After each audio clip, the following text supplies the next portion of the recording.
जय हिंद। Today we will discuss about the topic family. आज हम फैमिली के बारे में पढ़ेंगे जो सोशियोलॉजी का मोस्ट इंपोर्टेंट यूनिट है। कभी कभी एग्जाम में फैमिली का डिफिनेशन और टाइप्स आता है, तो आज हम टाइप्स भी देखेंगे, डिफिनेशन भी देखेंगे, उसके कैरेक्टरिस्टिक्स भी देखेंगे और बेसिक नीड्स ऑफ फैमिली भी देखेंगे कि फैमिली किस किस प्रकार के फैमिली होते हैं, परिवार होते हैं, वो सारे जानेंगे आज हम। तो सबसे पहले डिफिनेशन जानते हैं कि फैमिली क्या होता है। देखिए, family is a biological social unit. Family एक क्या है? बायोलॉजिकल सोशल यूनिट है जो बना होता है, किस किस से बना होता है? Husband, wife and children. यानी किसी भी फैमिली को क्रिएट करने के लिए, यानी एक तो कपल होंगे और उनके बच्चे होंगे, तो वो एक फैमिली कहलाएगा, यानी वो न्यूक्लियर फैमिली कहलाएगा। जब उनके जो वो कपल्स अपने मदर फादर, ग्रैंड माँ ग्रैंड पा के साथ रहेंगे, तो ये सारे जब लॉन्ग फैमिली हो जाएंगे, अपने ब्रदर सिस्टर, तो वो क्या होगा? ज्वाइंट फैमिली होगा। तो वही इसमें और सारे टाइप्स है जो आगे डिस्कशन करेंगे। तो इसको हम क्या बोलते हैं? फैमिली बोलते हैं। ये इलियट एंड मेरिल के अकॉर्डिंग डिफिनेशन है। मैं एक बार फिर बता दूं कि जो सोशियोलॉजी है या और अदर सब्जेक्ट है, CHN वगैरह, इसमें अकॉर्डिंग टू डिफिनेशन लिखना बहुत इंपॉर्टेंट होता है। आप जब नर्सिंग का एग्जाम दे रहे होते हैं तब, क्योंकि आप अगर अकॉर्डिंग टू नहीं लिखते हैं तो वो डेफिनेशन आपका वैल्यूएबल उतना नहीं होता है, और 2 डेफिनेशन लिखेंगे, 2 नंबर का पूछेगा। सेकेंड डेफिनेशन की बात करते हैं हम। क्या है? Family is a group of person. Family क्या है? पर्सन का ग्रुप होता है हुज, अब एक व्यक्ति को तो फैमिली बोलेंगे? नहीं बोलेंगे। Person whose relation to one another are based upon consanguinity and who are therefore kin to one another।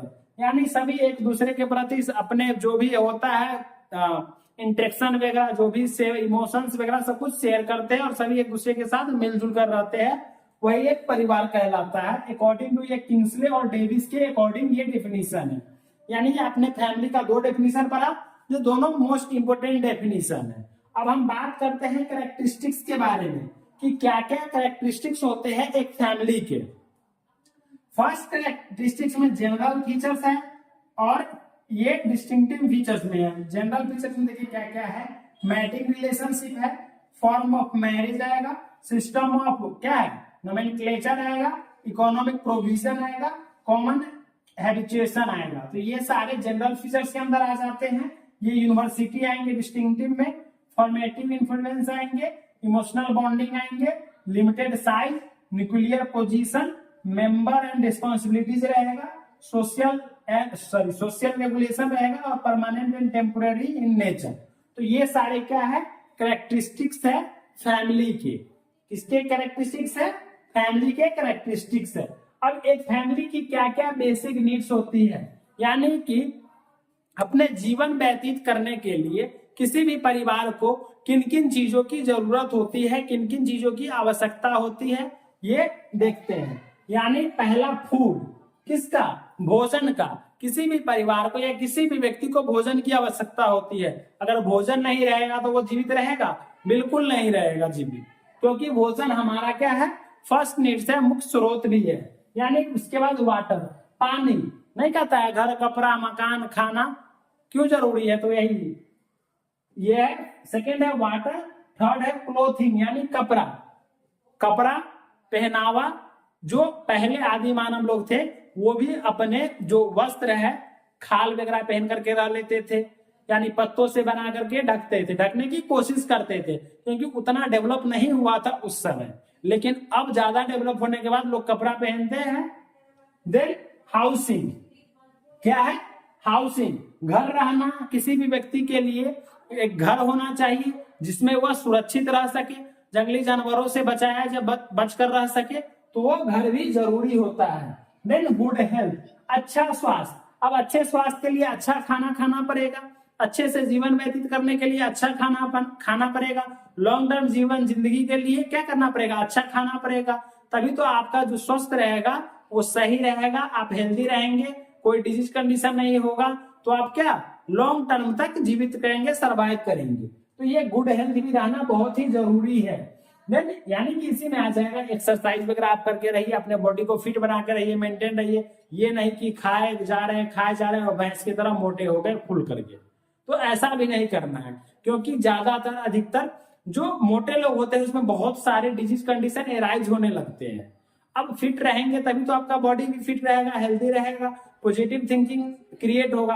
अब खाए मोटे रहेंगे तो खाएंगे सोएंगे, वो और मोटा होता चला जाएगा, आपका जो भी बहुत सारे डिजीज कंडीशन एराइज हो जाएगा। इसलिए गुड हेल्थ रखना बहुत ही अच्छा बात है स्वास्थ्य के लिए। नहीं, सेफ्टी एंड सिक्योरिटी क्या जरूरी है? सेफ्टी भी जरूरी है, सिक्योरिटी भी जरूरी है। सेफ्टी सिक्योरिटी क्यों जरूरी है? क्योंकि जो भी आप है, अब किसी भी चीज से आपको सिक्योरिटी की जरूरी है। यानी कि आप कोई भी जानवर हमला कर दिया या कोई भी फेमस व्यक्ति है तो उनको भी सिक्योरिटी की जरूरी होती है किसी भीड़ भाड़ वाले व्यक्ति एरिया में जाने के लिए। सेम उसी तरह आपको भी सेफ्टी और सिक्योरिटी की जरूरी है।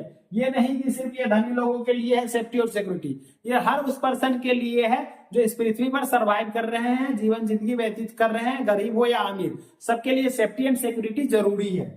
देन एजुकेशन, शिक्षा।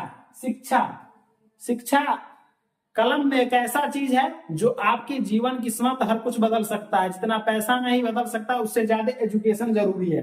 पैसा से ज्यादा क्या जरूरी है? एजुकेशन। आप एजुकेशन के बदौलत आप किसी भी चीज को जीत सकते हैं, बस मन लगाकर पढ़िएगा तभी होगा कुछ भी। देन अफेक्शन, यानी अफेक्शन यानी इमोशन, लव वगैरह।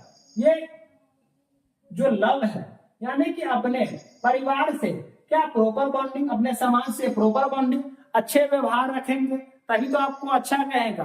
आप आवारा जैसे रहेंगे तो आपको आवारा ही कहेगा लोग। लेकिन आप जब अच्छा बॉन्डिंग रखते हैं अपने समाज से, अपने परिवार से, अपने दोस्तों से, अपने रिलेटिव से, अपने क्लासमेट से, तो आप अच्छा व्यक्ति कहे जाते हैं। यही उसी में आपके बीच कुछ मिसअंडरस्टैंडिंग हो जाती है तो आप का जो कैरेक्टर्स है वही कहा जाता है कि कैरेक्टर्स बनाने में बहुत साल लाखों साल गुजर जाते हैं, लेकिन उसे बर्बाद करने के लिए एक तिनका ही काफी है, यानी एक क्षण ही काफी है। तो ऐसा नहीं करना चाहिए।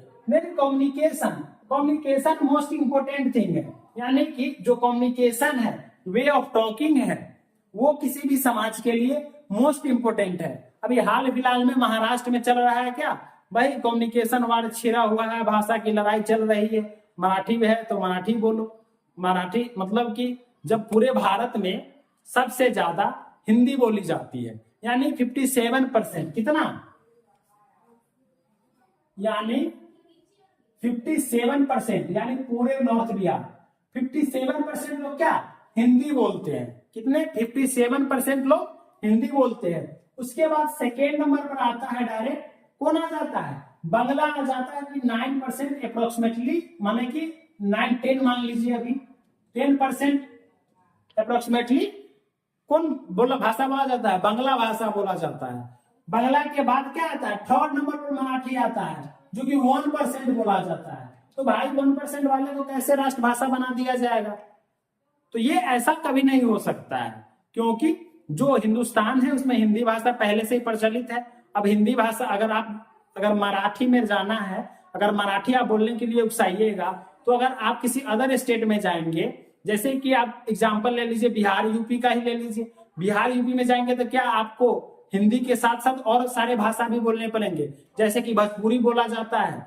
देन जो बिहार में अगर खास करके जाएंगे तो वहां भोजपुरी भी बोली जाती है, हिंदी भी बोली जाती है, इंग्लिश भी बोली जाती है, उसके साथ साथ मैथिली भी बोली जाती है, बचिका भी बोली जाती है, अंगिका भी बोली जाती है। तो इतने सारे भाषा आप सीख पाएंगे? नहीं सीख पाएंगे। तो इसीलिए सभी भाषा का आदर होना चाहिए, क्योंकि हमारा भारत देश इसी के लिए तो जाना जाता है। सभी क्षेत्र में अलग अलग भाषा बोला जाना चाहिए। अब अलग अलग भाषा बोला जाना चाहिए, लेकिन उसके साथ हमें एक कॉमन भाषा मिली है जो कि है हिंदी। हिंदी के साथ हम एक दूसरे के साथ अच्छा संवाद रखते हैं। मतलब कि हिंदी लगभग क्षेत्रों में बोली जाती है, लगभग हर जगह हिंदी बोली जाती है। तो वो है कम्युनिकेशन। कैसा कम्युनिकेशन होना चाहिए? जो कि एक दूसरे को समझ में आए। ये नहीं कि आप कहीं से पढ़कर आए इंग्लिश।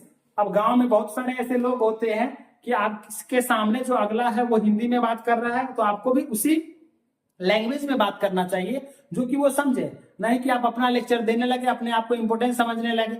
इंपोर्टेंस उस बात को तब महत्व में लिया जाता है जब आपका बात वो दूसरा अच्छी तरह से समझ रहा है और रिस्पॉन्स कर रहा है। आप एकदम जो गूगल बाबा की तरह इंग्लिश रख दीजिएगा तो उनके पास क्या होगा, वो आपको क्या समझेंगे, पागल ही समझेंगे एक तरह से। तो ऐसा नहीं है कि इंग्लिश बोलने वाले ही लोग अच्छे होते हैं, हिंदी बोलने वाले भी लोग बहुत अच्छे होते हैं। देख रूल्स एंड रेगुलेशन, क्या रूल्स और रेगुलेशन, यानी कि किसी भी कम्युनिटी किसी भी समुदाय में रहने के लिए रूल्स और रेगुलेशन फॉलो करना है। यहाँ पर एक फैमिली आया है तो सभी फैमिली के एक अलग अलग रूल्स और रेगुलेशन होते हैं। रूल्स और रेगुलेशन यानी कि क्या चीज करना है क्या चीज नहीं करना है, वो फैमिली मेंबर्स को कैसे बनाए रखना है, कैसे अपने परिवार को पूरे डेवलप करना है। तो ये सारा चीज एक रूल्स एंड रेगुलेशन से होता है। यानी कि जब रूल्स रेगुलेशन फॉलो करेंगे आपके बच्चे, आप करेंगे तो आपके बच्चे भी करेंगे। आप अगर जो नशा पानी करेंगे तो आपके बच्चे भी नशा पानी करेंगे। तो सेम वही है रूल्स और रेगुलेशन फॉलो करना। देन टाइप्स ऑफ फैमिली, ये मोस्ट इंपोर्टेंस है किसका, ये मोस्ट इंपोर्टेंस है। ये टाइप्स ऑफ फैमिली ये आता है एग्जाम में। अब टाइप्स ऑफ फैमिली की बात करें तो देखिए ये डिफरेंट टाइप्स में क्या किया गया है, डिवाइड किया गया है। First based on authority, authority के बेस पे फैमिली के दो पार्ट, मतलब कि दो पार्ट्स हैं, उसमें डिवाइड किया गया है। पहला मैट्रियार्चल फैमिली, क्या है मैट्रियार्चल फैमिली। दूसरा पैट्रियार्चल, यानी MATRIARCHAL, मैट्रियार्चल फैमिली। और सेकेंड है पैट्रियार्चल फैमिली, यानी अथॉरिटी के बेस पे फैमिली को दो पार्ट्स में डिवाइड किया गया है। First one is matriarchal family, second one is patriarchal family.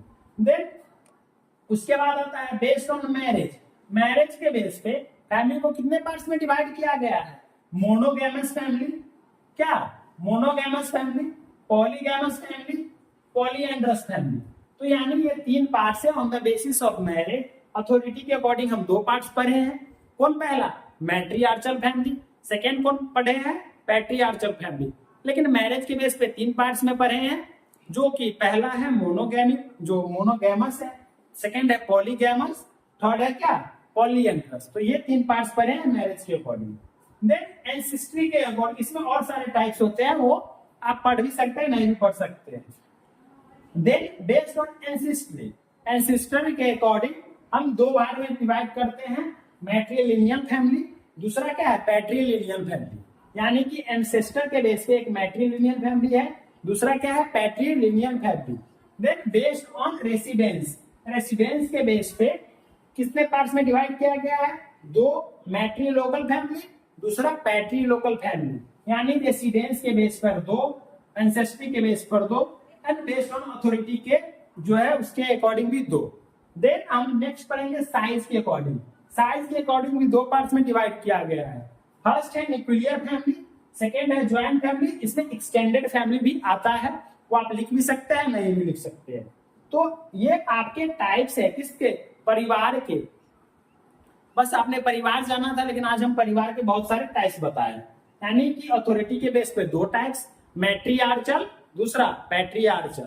Second one is marriage, marriage के अकॉर्डिंग मोनोगैमस, पॉलीगैमस और पॉलीएंड्रस। यानी कि ये तीन पार्ट्स में मैरिज के अकॉर्डिंग।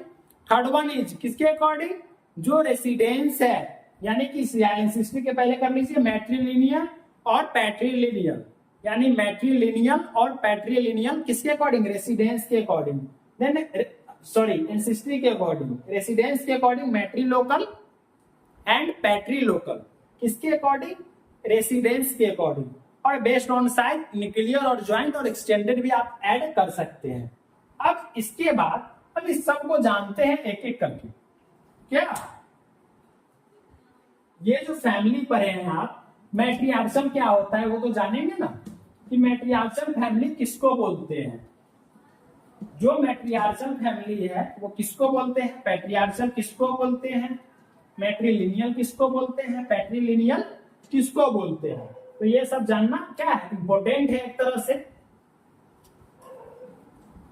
आप लोग लिख भी लिए होंगे मुझे लग रहा है ऐसा, इसलिए मैंने इरेज कर दिया।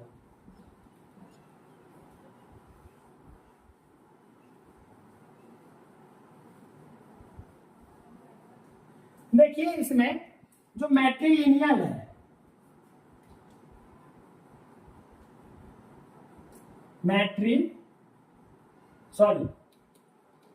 मैट्रियार्चल। क्या है? मैट्रियार्चल है ना, मैट्रियार्चल। ये मैट्रियार्चल फैमिली जो है इसमें क्या करती है? Mother play dominant role. इसमें क्या करती है? Mother play dominant role in the family. यानी कि जो परिवार होता है उसमें जो मदर होता है वो कैसा रोल प्ले करती है? डोमिनेंट रोल प्ले करती है। उसको हमको क्या बोलते हैं? मैट्रियार्चल फैमिली बोलते हैं। नहीं, पैट्रियार्चल। पैट्रियार्चल, पैट्रियार्चल फैमिली किसको बोलते हैं? इसमें जो फादर होता है वो क्या होता है? जो अनक्वेश्चनेबल जो होते हैं, कौन? जो पिता होते हैं वो क्या होते हैं? अनक्वेश्चनेबल होते हैं। क्या? The father is the most powerful and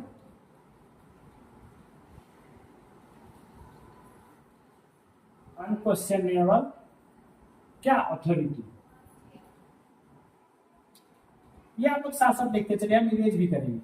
यानी कि जो मैट्रियार्चल फैमिली होते हैं उसमें जो मदर होती है कैसा रोल प्ले करती है? डोमिनेंट रोल प्ले करती है। लेकिन जो फादर होते हैं वो पावरफुल होते हैं उस परिवार का। कौन? पैट्रियार्चल, यानी अथॉरिटी में जो पैट्रियार्चल होते हैं, फादर होते हैं, वो क्या करते हैं? पावरफुल होते हैं और अनक्वेश्चनेबल अथॉरिटी होते हैं। तो ये है हमारा क्या? मैट्रियार्चल एंड पैट्रियार्चल। ये आप लोग लिख लेंगे। देन हम नेक्स्ट जानेंगे क्या? एंसेस्ट्री के अकॉर्डिंग, यानी एंसेस्टर के अकॉर्डिंग जो मैट्रिलिनियल है, सॉरी ये है क्या? मैट्रिलिनियल एंड पैट्रिलिनियल। इसमें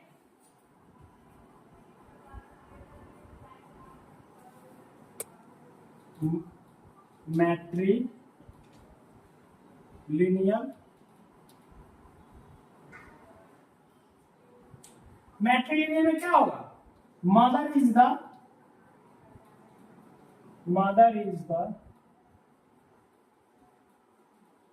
एंसेस्ट्री। क्या है? मदर इज द, जो है मदर क्या है? Basis. Mother is the basis of ancestry. Mother is the basis कर लीजिए, बेसिस ऑफ एंसेस्ट्री। क्या है? एंसेस्ट्री। सेम उसी तरह हो जाएगा पैट्रिलिनियल में।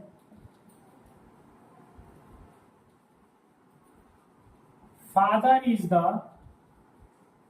क्या? Basis of ancestry. यानी कि जो मैट्रिलिनियल होगा उसमें मदर जो होगा पूर्वज से ज्यादा ताल्लुकात रखेंगे और पैट्रिलिनियल में father of basis of the ancestry. अब हम बात करेंगे नेक्स्ट किसके बारे में? अकॉर्डिंग टू रेसिडेंस के बारे में। यानी जो रेसिडेंस है उसके अकॉर्डिंग जो फैमिली को डिवाइड किया गया है उसके बारे में।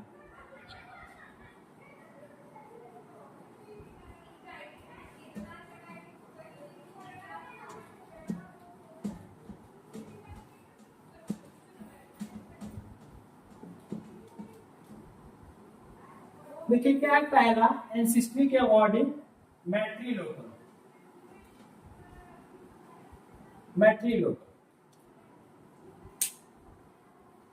इसमें क्या होगा? The husband lives in wife home. यानी जो इसमें हस्बैंड होगा वो किसके घर पर रहेगा? जो अपने जो वाइफ है उसकी पत्नी है उसके घर पर रहेगा, उसको हम बोलते हैं मैट्रिलोकल। उसी में पैट्रिलोकल। क्या है? पैट्रिलोकल तो सेम अपोजिट हो जाएगा इसका। जो वाइफ रहेगी, द वाइफ लाइफ या लिव्स इन हस्बैंड होम। यानी कि जो मैट्रिलोकल फैमिली है उसमें क्या हो रहा है, हस्बैंड लाइव कर रहा है, रह रहा है किसके घर पे, जो वाइफ है उनकी पत्नी है उसके घर पे रह रहा है, कौन, हस्बैंड। लेकिन जो पैट्रिलोकल फैमिली है उसमें वाइफ किसके घर पे रह रहे हैं, हस्बैंड के घर पे। नेक्स्ट हम बात करते हैं मैरिज के अकॉर्डिंग। मैरिज के अकॉर्डिंग आप ऐसे ही समझ लीजिए, जो मोनोगैमस है, जो मोनोगैमस वाले हैं वो वन जो मैन है, सिंगल मैन लिख सकते हैं आप, तो लिखिए single man marry with single women, ठीक। जो मोनोगैमस में एक मैन एक ही जो महिला है उनके साथ शादी करेंगे। देन पॉलीगैमस, पॉलीगैमस में क्या है, जो एक मैन है, एक मैन है वो मोर देन वोमेन के साथ मैरिज करेगा और सब एक साथ रहेंगे। जो पॉलीगैमस है, एक मैन कितने महिलाओं के साथ शादी करेगा, एक से ज्यादा। तो इसमें से कौन कौन ऐसा करने वाला है वो कमेंट सेक्शन में हमको मैसेज कर दीजिएगा। देन पॉलीएंड्रस, पॉलीएंड्रस में सेम उसी तरह होगा, जो एक फीमेल है एक वोमेन है वो मोर देन वन, वोमेन है एक, वो क्या करती है, मोर देन मैन के साथ शादी करती है, यानी एक से ज्यादा पुरुष के साथ शादी करती है, जो उसको हम बोलते हैं क्या, पॉलीएंड्रस जो है वो बोलते हैं। तो ये हमारा क्या था, on the basis of marriage के अकॉर्डिंग, यानी मोनोगैमस में एक मैन मैरी करता है more than, sorry one man marry with one women, polygamous one man जो मैरी करता है मोर देन वन, और पॉलीएंड्रस में एक वोमेन मैरी करता है मोर देन वन। अब हम बेस्ड ऑन साइज के अकॉर्डिंग बात करेंगे, तो न्यूक्लियर और ज्वाइंट पढ़े थे। न्यूक्लियर यानी हस्बैंड वाइफ और उनके बच्चे होंगे तो न्यूक्लियर फैमिली, उसी में उनके मदर फादर वगैरह ग्रैंडपा ग्रैंड माँ सिस्टर सब आ जाएंगे, ब्रदर सिस्टर सब, तो वो है क्या, जो हमारा ज्वाइंट फैमिली आएंगे। लेकिन ज्वाइंट फैमिली में जो डॉटर है उनकी, तो उनका जब शादी हो गया है तो वो ज्वाइंट फैमिली में नहीं आते हैं। तो ये हमारा पूरा था फैमिली के बारे में। आई होप सभी लोगों को समझ में आया होगा, तो लाइक करें और सब्सक्राइब भी कर ले और अपने दोस्तों के पास भी शेयर करें, तो जो इससे आपके दोस्त भी इजीली तरह अपना नोट्स प्रिपेयर करेंगे।